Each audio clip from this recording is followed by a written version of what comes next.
Hello everyone, कैसे हैं आप लोग। आज देखते हैं पॉलिटी का एक टॉपिक।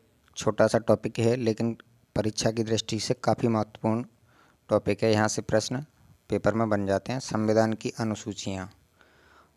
तो इस वीडियो में हम अनुसूचियों से रिलेटेड जितने भी फैक्ट्स हैं, जो भी पॉइंट्स हैं, जो एग्ज़ाम में क्वेश्चंस जहाँ से बनते हैं, उन सभी को डिस्कस करेंगे। तो इसलिए वीडियो को अंत तक ज़रूर देखें। चलिए शुरू करते हैं। अनुसूची फर्स्ट, पहली अनुसूची किससे संबंधित है? तो यह अनुसूची भारतीय संघ से संबंधित है, जिसमें भारत में कितने राज्य, कितने केंद्र शासित प्रदेश हैं, उनसे संबंधित है। जिसमें भारत के 28 राज्य और 8 केंद्र शासित प्रदेशों का वर्णन किया गया है। यह पहली अनुसूची किससे संबंधित है, डायरेक्ट पूछा जाएगा तो भारतीय संघ से। या ये पूछ लिया जाएगा पहली अनुसूची में कुल कितने राज्यों को शामिल किया गया है, तो 28, या केंद्र शासित प्रदेश पूछे तो 8। दूसरी अनुसूची देखते हैं। दूसरी अनुसूची इसमें क्या है? बाप बेटा, बाप नंबरी, बेटा 10 नंबरी, वेतन भत्ते।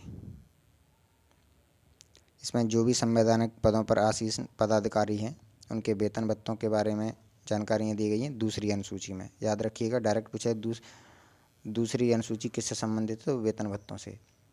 तीसरी अनुसूची की बात की जाए तो शपथ। तीसरी अनुसूची में शपथ का वर्णन है। इसमें जो भी संवैधानिक पदों पर आसीन पदाधिकारी रहते हैं, उनको शपथ दिलाई जाती है, तो वो किस अनुसूची के अंतर्गत आती है? तीसरी अनुसूची के। इसमें तीसरी कितने लेटर हैं? 3। शपथ में कितने हैं? 3। तो आप ऐसे रिलेट करके भी याद रख सकते हैं।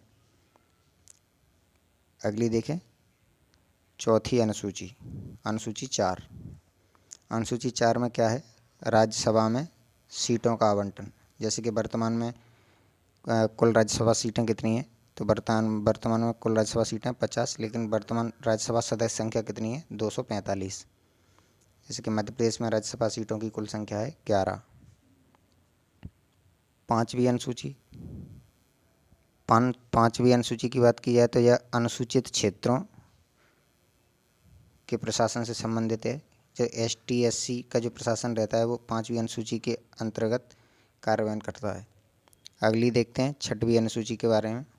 छठवीं अनुसूची, इस अनुसूची में असम, त्रिपुरा, मेघालय और मिजोरम को के जनजातीय क्षेत्रों, मतलब ST और SC क्षेत्र हैं, जो इन 4 राज्यों के, उनके लिए विशेष प्रशासन की व्यवस्था की गई है। इनको याद कैसे रखें, इसके लिए एक छोटी सी ट्रिक है। ATMM, ए से असम, T से त्रिपुरा, M से मेघालय, M से मिजोरम। याद रखिएगा, डायरेक्ट पूछ लिया जाए कि असम, त्रिपुरा, मेघालय में ST SC के लिए प्रशासन के लिए कौन सी अनुसूची संबंधित है, तो छठवीं अनुसूची। अब बात करते हैं 7वीं अनुसूची के बारे में। यह काफ़ी महत्वपूर्ण है 7वीं अनुसूची। यहाँ से कई प्रश्न हैं जो एग्जाम में बनते हैं। इसे 7वीं अनुसूची पूछा जाए तो यह किससे संबंधित है? यह सूचियों से संबंधित है। 7वीं अनुसूची यानी कि 7 फेरे, और लिस्ट बन गई तुम्हारी ज़िंदगी की। लिस्ट को क्या बोला जाता है? सूची।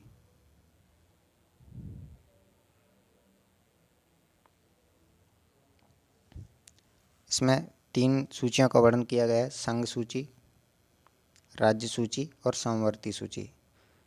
इसमें संघ सूची की बात करें, इसमें 100 विषय हैं। कई बार डायरेक्ट क्वेश्चन पूछ लिया जाता है संघ सूची में कितने विषयों को शामिल किया गया है, तो 100 विषय हैं। राज्य सूची में कितने विषयों को शामिल किया गया है, तो 61 विषय हैं। वहीं समवर्ती सूची की बात की जाए तो उसमें कितने विषयों को शामिल किया गया है? 52, यानी कि 52 विषयों को। अब बात की जाए संघ सूची का निर्माण कौन करता है, तो संघ सूची में कानून बनाने की जो शक्ति होती है वह संसद को या केंद्र सरकार को प्राप्त होती है। वहीं राज्य सूची की बात करें तो इसमें कानून बनाने की शक्ति है वह राज्य सरकार को प्राप्त है। और समवर्ती सूची, इसमें राज्य और केंद्र दोनों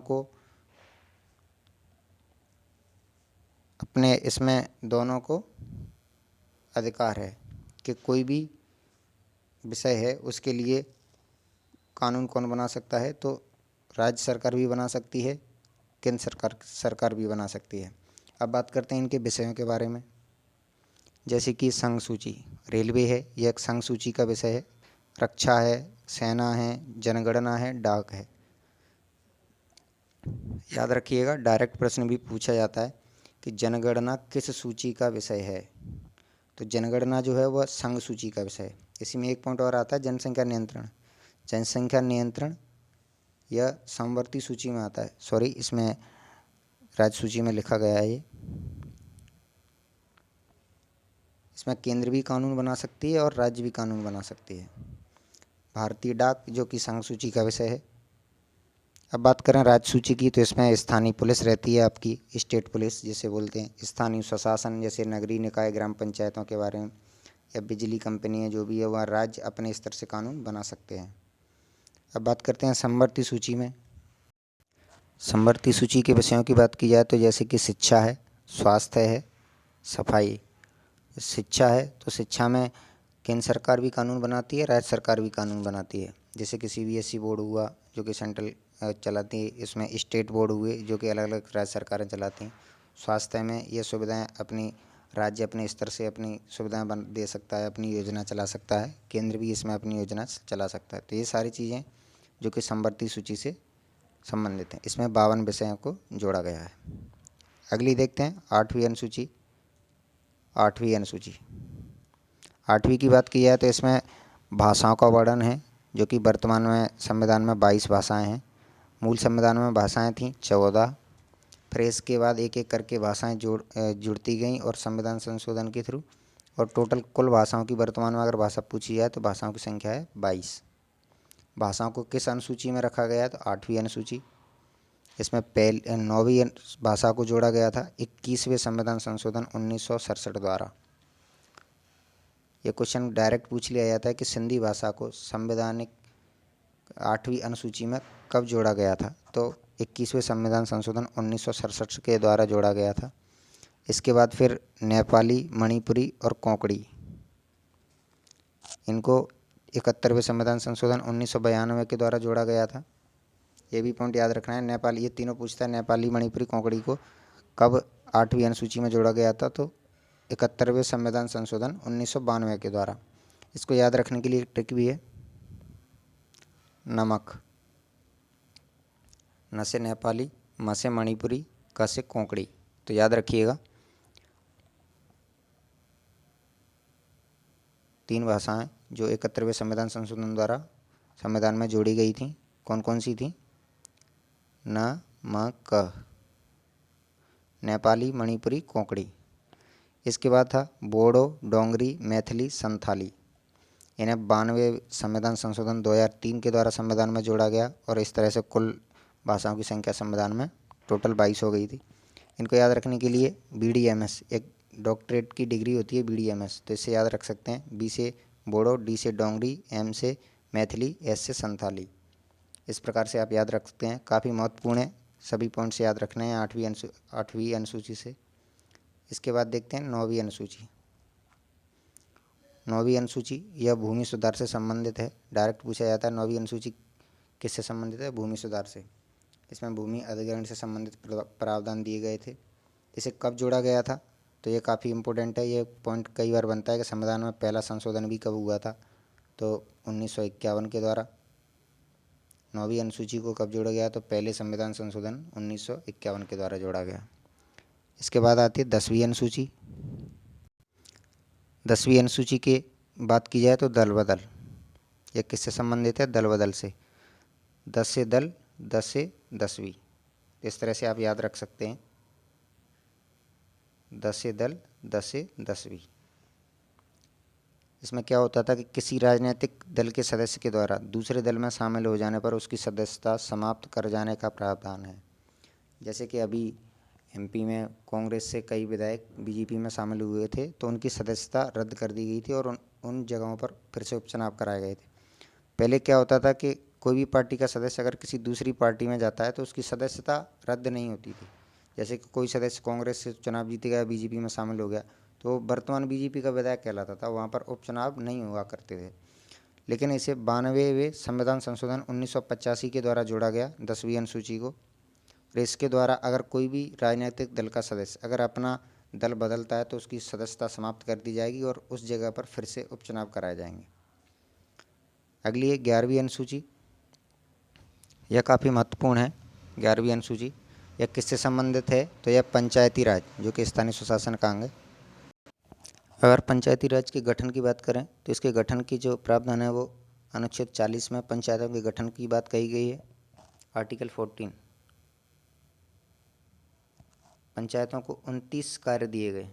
प्रमुख कार्य पंचायत के 29 हैं। ये डायरेक्ट पूछ लिया जाता है कि पंचायतों को कि 11वीं अनुसूची में पंचायतों को कुल कितने कार्य दिए गए हैं, तो वह 29 कार्य दिए गए हैं।